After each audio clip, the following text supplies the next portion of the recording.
Hi guys, my name is Emmanuel Pina. Today I'm going to talk to you a little bit about the Dutchess slippery slope.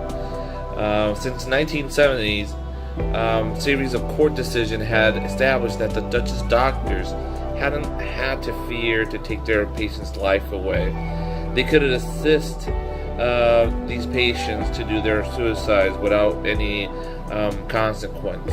But they had some certain guidelines, which is the patient had intolerable pain and had a terminal disease which pretty much was irreversible. But it became a little bit broader than that.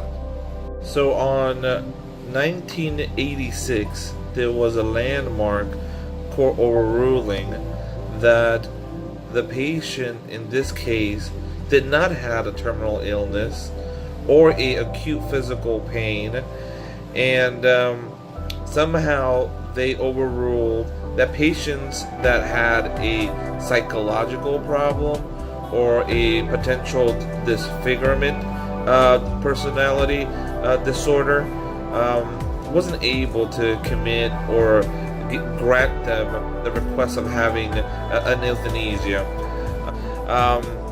They thought that that wasn't right for them to take these choices to take a life away from a patient that wasn't right in their own mind.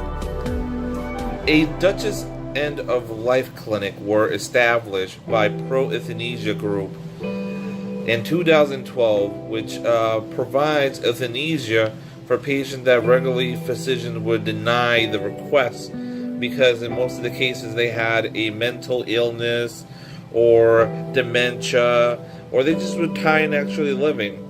Now, this is a topic that it's really delicate to talk about, because if you do believe in God or have any certain beliefs, you do believe that God is the only one that could take your life, and He's the one that chooses when your suffering will end.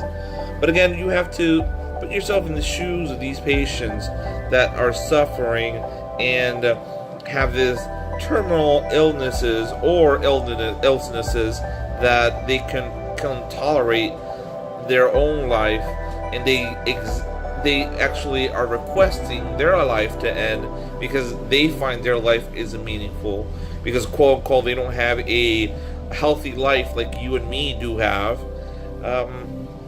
Is it beneficial for them actually to end their life and cut their misery, or is it better to prolong their suffering and also let God be the one to judge if when they could die or not?